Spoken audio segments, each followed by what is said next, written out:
నా skin care routine video చూసేద్దాం ఈరోజు. సో, టూ మెనీ ప్రొడక్ట్స్ అయితే ఉండవు. It's very simple. నేనైతే ఈ అడ్వాన్స్డ్ స్నేల్ మ్యూస్‌ని యూజ్ చేస్తాను mornings after face wash and followed by ఈ sunscreen come moisturiser. And కొన్ని డేస్ అయితే నేను ఈ గుడ్ మాలిక్యూల్స్ వాళ్ళ డైలీ బ్రైట్నింగ్ సీరమ్ కూడా యూజ్ చేస్తాను. ఇది day time and night time both times use చేయొచ్చు. సో, మీరు స్విచ్ చేసుకోవచ్చనమాట.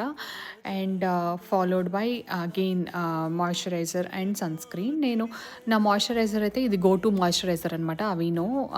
సో ఇది ఎనీ కాస్ట్కోలో మీకు దొరుకుతుంది. అండ్ నైట్ అయితే నేను ఈ రెటినాల్ స్టార్ట్ చేశాను. ఇది not every day but 2 or 3 days ఈ రెటినాల్ సీరమ్ యూజ్ చేస్తాను. Followed by moisturiser again. Sometimes ఈ ఈ గుడ్ మాలిక్యూల్స్ నైట్ టైం కూడా యూజ్ చేస్తాను అనమాట. సో నచ్చితే ఖచ్చితంగా లైక్ చేయండి. Thank you for watching. Bye.